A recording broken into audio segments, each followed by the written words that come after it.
Kadegaon police ठाण्याच्या हद्दीमध्ये येरळा नदीच्या पात्रात पुलाजवळ एक मृतदेह तरंगत असल्याची माहिती कडेगाव पोलिसांना मिळाली. त्यानुसार पोलीस पथक घटनास्थळी पोहोचले आणि त्यांनी मृतदेहाचा पंचनामा केला. तो मृतदेह एका 30 ते 35 वर्षीय महिलेचा होता. पंचनामा करून पोस्टमॉर्टम करण्यात आले. हा मृतदेह अनोळखी असल्याने सर्वप्रथम मृतकाची ओळख पटवण्याचे काम पोलिसांनी हाती घेतले होते. पोलिसांनी आसपासच्या गावात शोध मोहीम सुरू केली, पण त्यात काही मिळून आले नाही. त्यानंतर विटा डिव्हिजनमध्ये कुणी महिला बेपत्ता आहे का याची चौकशी करण्यात आली. तेव्हा विटा पोलीस ठाण्यामध्ये एक महिला बेपत्ता असल्याची तक्रार होती आणि त्या महिलेचे वर्णन मिळते-जुळते होते. त्यानुसार पडताळणी केली. ही मिसिंग तक्रार देणाऱ्या महिलेला कडेगाव पोलीस ठाण्यात बोलवण्यात आले. तिला मृतदेहाच्या अंगावरचे कपडे, वस्तू तसेच फोटो दाखवण्यात आले असता त्या महिलेने ते ओळखले.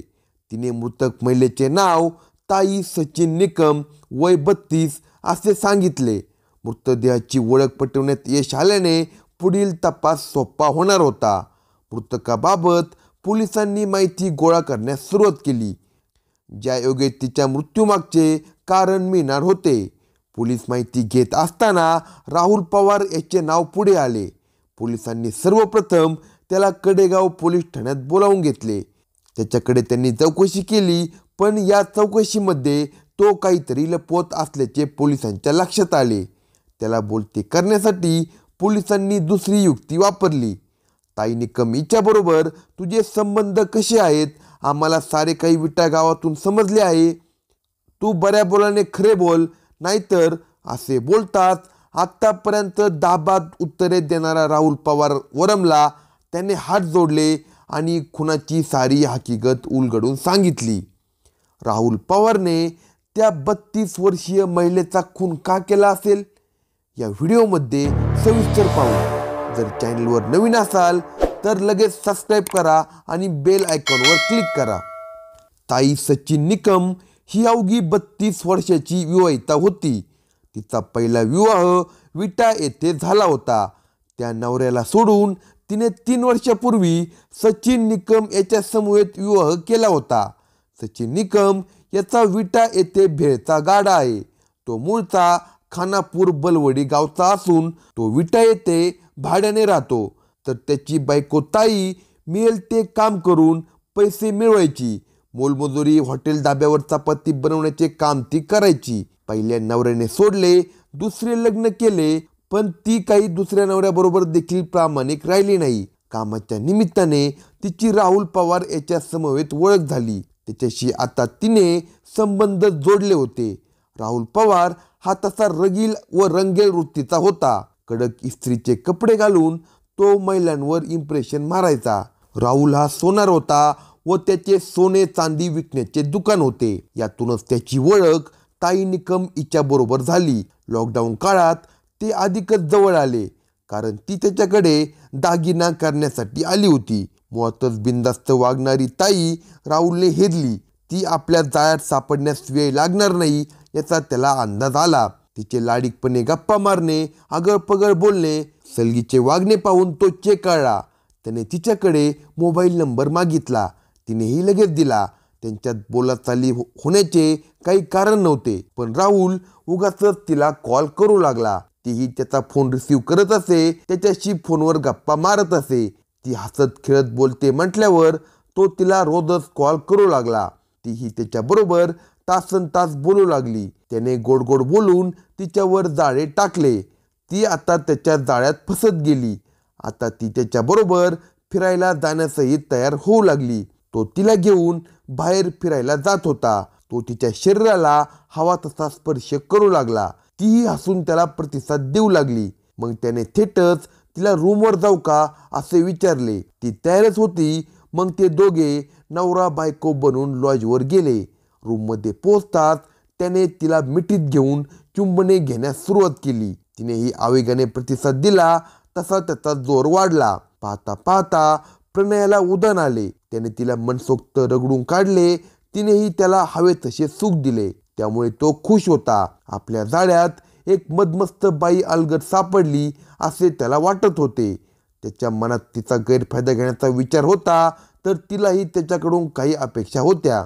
एकदा सूट जमल्यानंतर ते दोघे कधीही एकमेकाला भेटत आणि एकांतात जाऊन शरीर संबंध करत. त्यांच्यातील अनैतिक संबंध चांगलेच वाढले. त्याला तिच्या शरीराचे सुख हवे होते, तर ताईही खूप हुशार होती. या संबंधाचा फायदा कसा घ्यायचा हे तिला नेमके ठाऊक होते. या त्यांच्या संबंधाचे राहुलने व्हिडिओ करून ठेवले होते, पण ताईला ते समजल्यानंतर आपल्या कौशल्याने तिने त्याला ते डिलीट करायला सांगितले.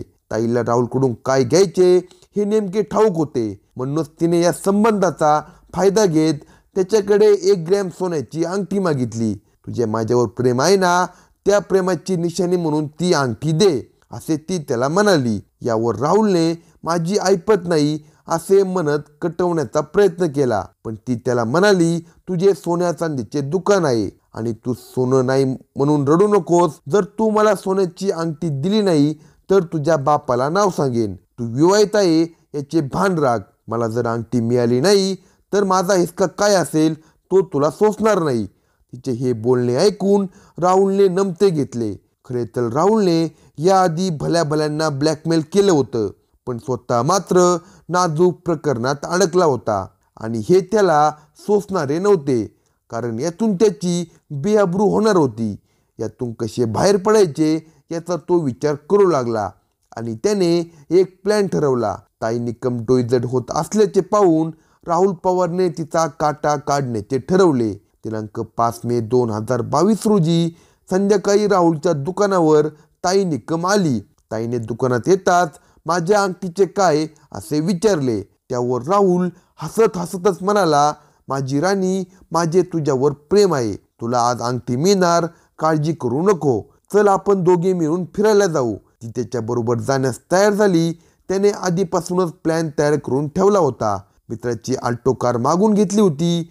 थोड्या वेळातच परत करतो असे सांगून आणलेल्या कारमध्ये बसून ते दोघे निघाले. गाडीमध्ये त्यांच्या प्रेमाच्या गप्पा रंगात आल्या होत्या. ताईच्या मनात अंगठी मिळणार म्हणून गुदगुल्या होत होत्या, तर राहुलच्या मनात हिचा आज शेवट करायचा याचा विचार सुरू होता. दोघेही गाडीने विटा, कडेगाव, खामगाव, घाटमपूर असा प्रवास करत होते. एव्हाना रात्र झाली. गाडी ढाणेगावच्या हद्दीमध्ये आली. रस्ता पूर्णपणे निर्मनुष्य होता. राहुलने गाडी थांबवली. ताईला वाटले आता राहुल आपल्याला अंगठी देणार. दोघे शांत झाले.